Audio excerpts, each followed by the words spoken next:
Gus and MG here to answer your questions. The first one's from Richie Day. Hi, Richie. And it's about your Panthers, mate, who have gone pretty well the last couple of weeks, brother. Do you think the injured Panthers players deserve to be put straight back into the run-on side given the form of your team at the moment?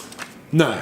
No. Not really. You can't. I mean, the players who have come in for the injured players and the more experienced players have shown that just with a good work ethic and a bit of belief, good things can happen. So why would you want to upset the apple cart?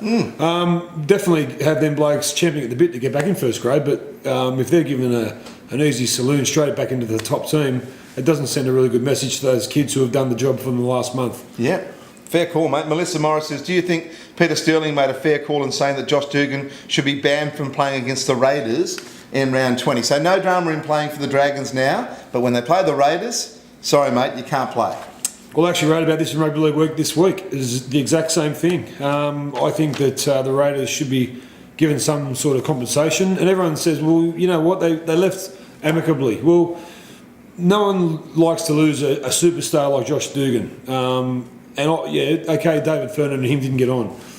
But I think they should be compensated some way from the Dragons who got him at a bargain basement. Well, in terms of money or in terms of not playing against them in round 20? Well, I think both, Gus. I think either a couple of players who are worth what Dugan is to the Dragons should be playing for Canberra. What if they don't want to play for Canberra? Too bad. But I agree with Stello. I don't think that he should be allowed to play against Canberra. Okay. And I think that should be with all off-field indiscretions when players are picked up, before June 30. That I think they should be exempt from playing against the team they've just traded from, like a trade. What about the fans though? Don't want the Canberra fans have an opportunity to get up on the hill or shout and scream and give it to Dugan But you know what will happen, don't you?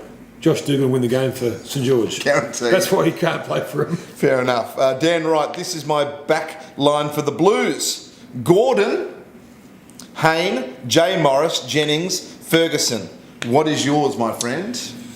I'd be happy with that. I'd be happy with that. Hayne instead of Gordon, sure. I'd be happy with Gordon. I'd be happy with Hayne at fullback and maybe put a Merritt on the wing instead of that.